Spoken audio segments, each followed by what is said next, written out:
नमस्कार दोस्तों, बेबाक भाषा के दो टूक कार्यक्रम में आप सबका स्वागत है। All is not well in BJP. BJP में सब कुछ अच्छा, सब कुछ ठीक ठाक नहीं चल रहा। इस बात का एहसास दो तस्वीरें करा रही हैं। सबसे पहली तस्वीर मोदी जी की, देश के प्रधानमंत्री हैं, चुनावी भारत यात्रा पे निकले हुए हैं। अब आप देखिए, नाली, खड़ंजे, सीवेज ट्रीटमेंट प्लांट, मेट्रो, सी लिंक, कहां कहां का उद्घाटन कर रहे हैं मोदी जी। सारी सड़कें भी वो उद्घाटन कर रहे हैं, स्टेशन तक का उद्घाटन कर रहे हैं, और तो और एक क्लिक के साथ 114 हाईवेज का उद्घाटन कर रहे हैं। वजह बहुत साफ, सिर्फ और सिर्फ उन्हें अपने चेहरे पे भरोसा है।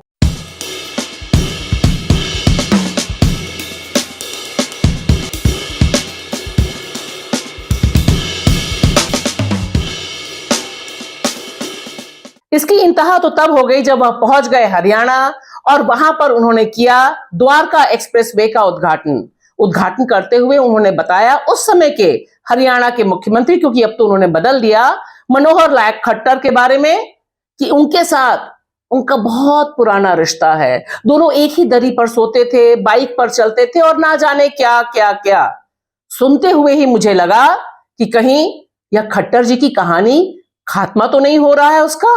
और देखिए, ठीक अगले दिन खट्टर जी की सत्ता चली गई, नायब सिंह सैनी को बना दिया गया और मीडिया का एक अच्छा खासा खेमा इसे बता रहा है कि मोदी जी का यह ओबीसी कार्ड है, ट्रम्प कार्ड मोदी जी का ओबीसी को लेकर। लेकिन असलियत यह है कि हरियाणा में जिस तरह से खट्टर के खिलाफ माहौल है, वहां के किसान आंदोलित हैं, वहां बेरोजगारी की जिस तरह से भीषण समस्या है, उसकी सारी की सारी रिपोर्ट बीजेपी के पास है। और बीजेपी के भीतरी सूत्रों का साफ साफ कहना है कि इस बार 10 आउट ऑफ 10 यानी 10 आउट ऑफ 10 का प्रदर्शन बीजेपी नहीं कर पाएगी। 10 लोकसभा की सीटों पे भाजपा के लिए प्रदर्शन रिपीट करना मुश्किल है। लिहाजा बलि का बकरा बन गए जेजेपी के दुष्यंत सिंह चौटाला और मीडिया बताना शुरू कर दिया कि खेला हो गया उनके साथ। 10 विधायक हैं उनके, 10 में से 5 चले गए, 6 चले गए, 7 चले गए। ये सारा क्यास, सारी हेडलाइन मैनेजमेंट दुष्यंत चौटाला के नाम पर हो गई और भीतर भीतर जो सारी खदबदाहट थी बीजेपी के खिलाफ, उसके ऊपर एक मेकओवर करने की कोशिश की गई। लेकिन बात वही गड़ी है कि all is not well in BJP. और इस तरह से देखिए, भारतीय जनता पार्टी ने, मोदी जी ने और अमित शाह जी ने अपना जाटलैंड से वादा पक्का रखा है।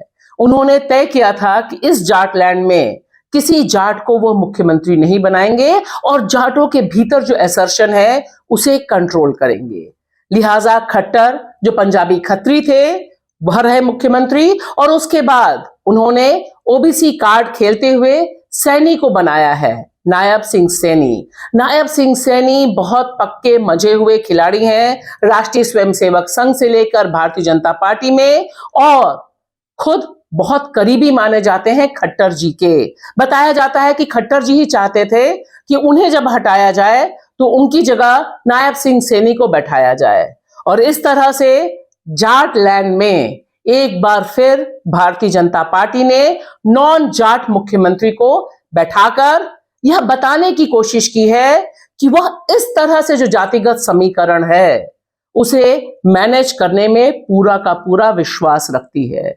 यहां यह बात भी ध्यान रखने की है, सैनी को मुख्यमंत्री बनाकर उन्होंने एक तीर से 2 निशाने किए हैं।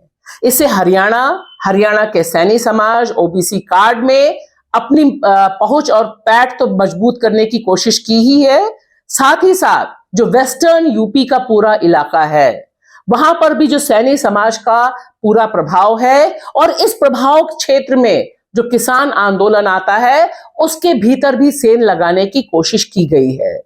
साथ ही साथ यह भी बताने की कोशिश की गई है कि जितने भी नाम दावेदार के तौर पर चल रहे थे उन्हें धता बताते हुए नायब सिंह सैनी को बैठाना, यानी चेहरा मोदी जी ही रहेंगे, फैसला अमित शाह जी ही करेंगे और राज्य की अपनी एस्पिरेशंस दूसरी जगह जाएंगी।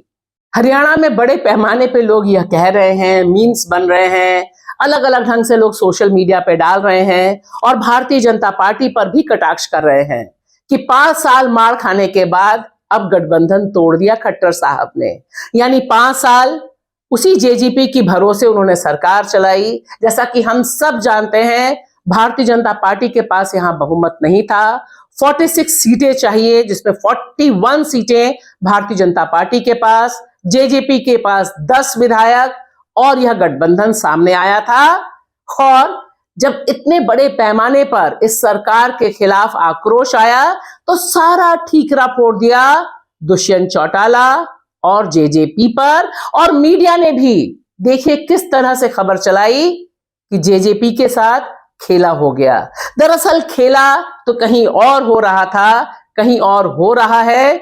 हरियाणा को मैनेज करने की कोशिश मोदी सरकार कर रही है। बीजेपी में सब कुछ ठीक नहीं है, all is not well in Haryana BJP. कम से कम इसका पहला संकेत मिला जब भारतीय जनता पार्टी के सांसद विजेंद्र सिंह, जो वीरेंद्र सिंह के बेटे हैं, उन्होंने भारतीय जनता पार्टी का दामन छोड़कर कांग्रेस का दामन थामा और हरियाणा में छोटे बड़े पैमाने पर बड़ी संख्या में भारतीय जनता पार्टी से लोगों का, छोटे बड़े नेताओं का कांग्रेस आने का सिलसिला चल रहा है। और सिर्फ हरियाणा ही नहीं, राजस्थान के चुरू सांसद राहुल कासवान जिस तरह से बीजेपी को छोड़कर कांग्रेस में शामिल हुए, उससे एक बात का एहसास लगाया जा सकता है कि अब उधर से इधर की वापसी हो रही है।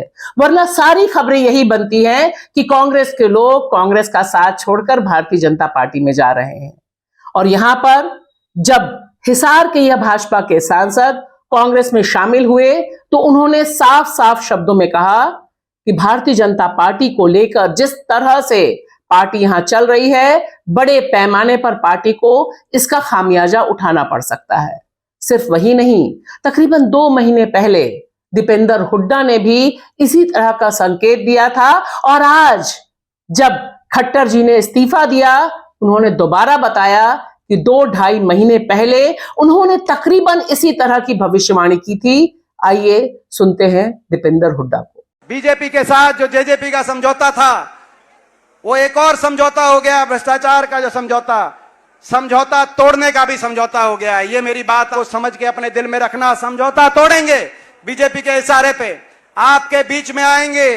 कांग्रेस की वोट में कौन ज्यादा सेंध मारेगा, अभय सिंह ज्यादा मारेंगे या दुष्यंत चौटाला ज्यादा मारेंगे, इस बात की बीजेपी के इशारे से, उनके इशारों पर इस तरह की राजनीति हरियाणा में करने का काम करेंगे।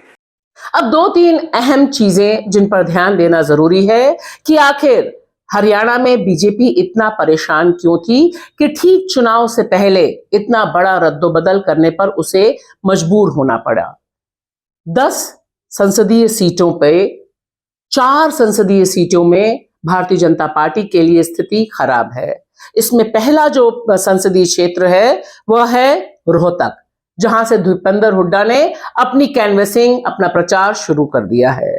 दूसरा है सोनीपत, कुरुक्षेत्र और अंबाला। इन 4 जगहों पे बताया जा रहा है कि कांग्रेस के पक्ष में माहौल है। और हम सब जानते हैं कि कुरुक्षेत्र, क्योंकि आम आदमी पार्टी और कांग्रेस के बीच समझौता हुआ है, उस समझौते में यहां पर सीट आम आदमी पार्टी के पास गई है और यहां पर सुशील गुप्ता कॉन्टेस्ट कर रहे हैं, जिनके बारे में बताया जा रहा है कि उनकी अच्छी पैठ है। यानी अगर हरियाणा में 4-5 सीटों का नुकसान भारतीय जनता पार्टी को हो रहा है या होने की आशंका जताई जा रही है, तो इससे मोदी जी का परेशान होना तो बहुत स्वाभाविक है।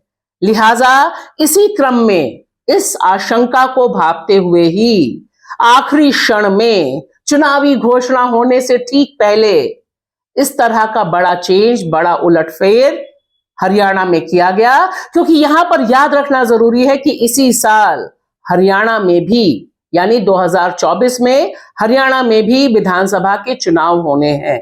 अब जननायक जनता पार्टी यानी जेजेपी के बारे में अगर बात ना की जाए तो हरियाणा का पूरा पॉलिटिकल सिनेरियो समझना, समझाना और अंदर तक क्राइसिस को महसूस करना बहुत मुश्किल हो जाएगा।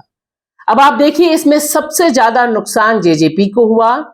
वही जेजेपी जो 2019 में चुनाव भारतीय जनता पार्टी के विरोध में लड़के आई थी, और यहां पर जो मेवात वाला पूरा इलाका है, यानी मुस्लिम बहुल इलाका है, जहां पर जेजेपी की अच्छा आधार माना जाता है, यहां पर बड़े पैमाने पर वोट सिर्फ और सिर्फ उसे इसलिए मिला था क्योंकि इस दबंग पार्टी को लोग यह मान के चल रहे थे कि भारतीय जनता पार्टी को यह हरा सकती है। हराया भी।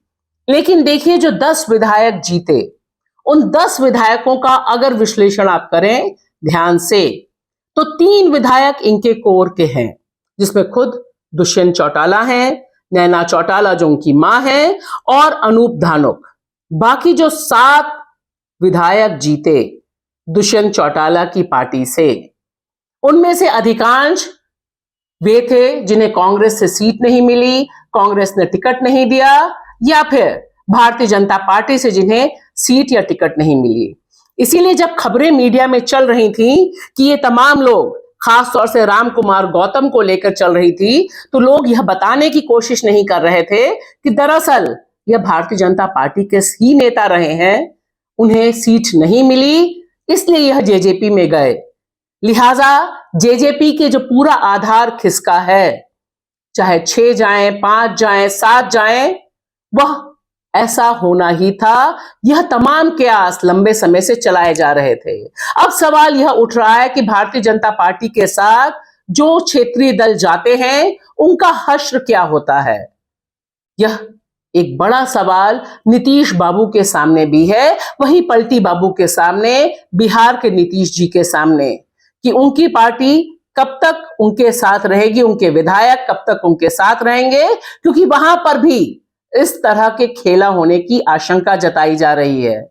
महाराष्ट्र में हम पहले देख चुके हैं, शिवसेना हो या फिर एनसीपी हो, जो तमाम क्षेत्रीय दल हैं वो किस अंजाम तक पहुंचते हैं, बीजेपी के साथ जाके।